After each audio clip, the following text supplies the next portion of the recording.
یہاں اپنے ناظرین کو اہم خبر سے آگاہ کریں۔ سانحہ گل پلازا، وزیر اعلیٰ نے جوڈیشل انکوائری کے لیے چیف جسٹس کو خط لکھ دیا ہے۔ سانحہ گل پلازا کی 21 صفحات پر انکوائری رپورٹ 5 نیوز نے حاصل کر لی ہے۔ انکوائری رپورٹ کے مطابق کم عمر بچوں کو دکان میں چھوڑنا سنگین غفلت قرار۔ دکان مالک نعمت اللہ دکان 11 سالہ بچے کے حوالے کر کے چلا گیا۔ ماچس جلانے سے مصنوعی پھولوں میں آگ بھڑک اٹھی۔ چوکیدار نے آگ کے 5 منٹ بعد بجلی بند کی۔ آتش گیر مواد کے باعث آگ نے تیزی سے پوری عمارت کو لپیٹ میں لے لیا۔ مزید جانیں گے سینئر رپورٹر منظر رضوی سے۔ جی منظر رضوی، اپڈیٹ کیجئے گا۔ ایک بار پھر آپ کو بتائیں، سانحہ گل پلازا، وزیر اعلیٰ نے جوڈیشل انکوائری کے لیے چیف جسٹس کو خط لکھ دیا ہے۔ ایک بار پھر رابطہ کرتے ہیں سینئر رپورٹر منظر رضوی سے۔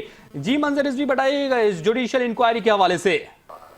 جی بالکل، اب سے کچھ دیر پہلے محکمہ داخلہ کی طرف سے یہ لیٹر جو ہے وہ لکھا گیا ہے، جس میں یہ کہا گیا ہے کہ کوئی بھی آن ڈیوٹی جو جج ہے وہ جوڈیشل انکوائری سانحہ گل پلازا کی کرے، اس کے لیے اپوائنٹ کیا جائے۔